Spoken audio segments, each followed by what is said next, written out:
कभी सोचा है कि जब हम कीबोर्ड पर एंटर दबाते हैं तो असल में होता क्या है? वो एक पल किसी जादू जैसा लगता है ना? लेकिन देखिए, ये कोई जादू नहीं है। इसके पीछे हैं कुछ छिपे हुए नियम जिन्हें हम प्रोटोकॉल्स कहते हैं, और यही नियम है जो ये सब मुमकिन बनाते हैं। और आज हम इन्हीं नियमों के राज खोलने जा रहे हैं। ये सब कुछ पलक झपकते ही हो जाता है, सही कहा ना? लेकिन उस एक सेकंड के अंदर समझिए जानकारी का एक पूरा सैलाब उमड़ पड़ता है। एक बातचीत शुरू होती है जो दुनिया भर में घूमकर वापस हमारी स्क्रीन तक पहुंचती है। चलिए इस तेज रफ्तार सफर को थोड़ा करीब से देखते हैं। तो हमारा ये सफर कैसा दिखेगा? देखिए, हम वेब के बुनियादी नियमों को समझने से शुरू करेंगे, फिर ये देखेंगे कि हमारा ब्राउज़र सही पता कैसे ढूंढता है, एक मजबूत और सुरक्षित कनेक्शन कैसे बनाता है, और आखिर में हम ये भी जानेंगे कि भाई ये पूरा सिस्टम हमारी डिजिटल जिंदगी के लिए इतना ज़रूरी क्यों है। तो ठीक है, चलिए इसमें उतरते हैं। ज़रा सोचिए, जैसे आप ट्रैफिक लाइट और स्टॉप साइन के बिना गाड़ी नहीं चला सकते, बिल्कुल वैसे ही हम प्रोटोकॉल के बिना वेब पर कुछ नहीं कर सकते। ये वो बुनियादी नियम हैं जो इंटरनेट पर हर किसी को, हर डिवाइस को मानने पड़ते हैं। तो आखिर ये प्रोटोकॉल है क्या? इसे ना कंप्यूटरों के बीच एक सीक्रेट हैंडशेक की तरह समझिए। कोई भी बातचीत शुरू करने से पहले दोनों कंप्यूटरों को ये हैंडशेक, ये कोड जानना जरूरी है। ये उनकी आम भाषा है, उनका व्याकरण है। यही वो चीज़ है जो पक्का करती है कि जानकारी सही तरीके से एक से दूसरे तक पहुंचे। इंटरनेट एक बहुत बहुत बड़ी जगह है, तो अरबों वेबसाइटों में से हमारा छोटा सा ब्राउज़र ठीक उसी एक वेबसाइट को कैसे ढूंढ लेता है जिसे हम खोज रहे हैं? ये तो मतलब घास के ढेर में सुई खोजने जैसा है ना? इसका जवाब छिपा है इंटरनेट की अपनी एक बहुत बड़ी फ़ोन बुक में। सोचिए, हम किसी का नाम याद रखते हैं, उसका 10 अंकों का फ़ोन नंबर नहीं। इंटरनेट भी बिल्कुल बिल्कुल इसी तरह काम करता है। हम वेबसाइटों को उनके नाम से जानते हैं, लेकिन कंप्यूटर नहीं। इस फ़ोन बुक का नाम है डीएनएस, यानी डोमेन नेम सिस्टम। ये हमारे लिए google.com जैसे आसान नामों को कंप्यूटर की भाषा यानी आईपी एड्रेस में बदलता है, जैसे कि 142.250.190.14। देखा, इसे याद रखना आसान तो नहीं है। तो डीएनएस एक बहुत ही तेज और कुशल ट्रांसलेटर का काम करता है। और ये जो प्रक्रिया है ना, ये बिजली की तेजी से होती है। सबसे पहले हम वेबसाइट का नाम टाइप करते हैं, फिर हमारा कंप्यूटर एक डीएनएस सर्वर को एक मैसेज भेजता है और पूछता है, अरे इस नाम का आईपी नंबर क्या है? और फट से डीएनएस सर्वर सही नंबर के साथ जवाब देता है। बस हमारा ब्राउज़र कनेक्शन बनाने के लिए तैयार हो जाता है। ठीक है, हमारे पास पता तो आ गया, लेकिन अब आता है मुश्किल हिस्सा। हमें ये पक्का करना है कि हमारा संदेश रास्ते में खो ना जाए, उसमें कोई गड़बड़ी न हो या कोई और उसे पढ़ ना ले। इसके लिए हमें एक मजबूत डिजिटल हाईवे चाहिए। इसे समझने के लिए डाक सेवा का उदाहरण लेते हैं।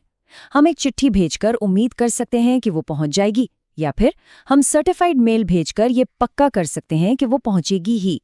इंटरनेट हमें दोनों विकल्प देता है। पहला है आईपी यानी इंटरनेट प्रोटोकॉल। इसका काम है हमारे डेटा को छोटे छोटे टुकड़ों में तोड़ना, जिन्हें पैकेट कहते हैं। सोचिए कि हम एक बड़ी किताब को अलग अलग पोस्टकार्ड पर भेज रहे हैं। हर पोस्टकार्ड एक पैकेट है। आईपी बस हर पोस्टकार्ड पर सही पता लिखता है। और फिर आता है टीसीपी। ये उस बहुत मेहनती पोस्टमैन की तरह है। ये हर चीज को 2 बार जांचता है। ये पक्का करता है कि सारे पोस्टकार्ड सही क्रम में पहुंचे हैं, और अगर कोई खो गया है तो उसे दोबारा मंगवाकर भेजता है। जब सटीकता सबसे ज्यादा मायने रखती है तो टीसीपी का इस्तेमाल होता है।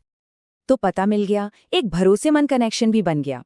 अब हमें ये पक्का करना है कि ब्राउज़र और सर्वर दोनों एक ही भाषा बोल रहे हों, ताकि वो एक दूसरे को समझ सकें। ये भाषा है HTTP। ये एक बहुत ही सरल बातचीत है। ब्राउज़र कहता है, कृपया मुझे ये पेज दें, और सर्वर जवाब देता है, ये लीजिए। ये वेब की सबसे बुनियादी भाषा है। लेकिन HTTP के साथ एक बड़ी समस्या है। ये एक पोस्टकार्ड पर कोई राज भेजने जैसा है। कोई भी उसे रास्ते में पढ़ सकता है। इसीलिए HTTPS बनाया गया। यहाँ S का मतलब है सिक्योर। HTTPS उस राज को एक सील बंद, बख्तरबंद तिजोरी में रखने जैसा है। इसे सिर्फ वही खोल सकता है जिसके लिए वो भेजा गया है। तो अगली बार जब कोई अपना क्रेडिट कार्ड नंबर या पासवर्ड डाल रहा हो तो एड्रेस बार में उस छोटे से ताले के निशान को जरूर देखें।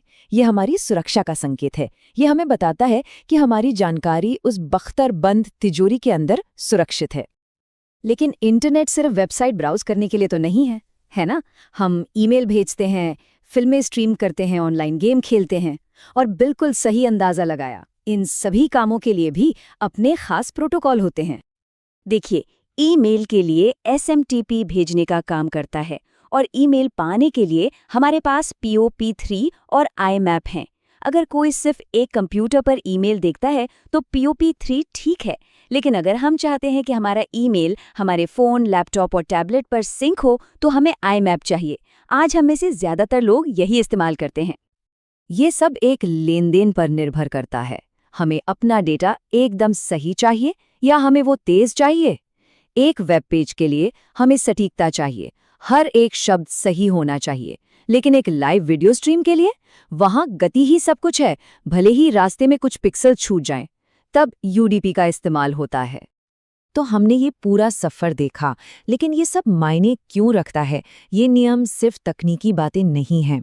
ये वो अदृश्य धागे हैं जो हमारी पूरी डिजिटल दुनिया को एक साथ बुनकर रखते हैं। इन नियमों के बिना एक दुनिया की कल्पना करके देखिए। ये उन शहरों के समूह जैसा होगा जो सभी अलग-अलग भाषाएं बोलते हैं और उनके बीच कोई ट्रांसलेटर नहीं है।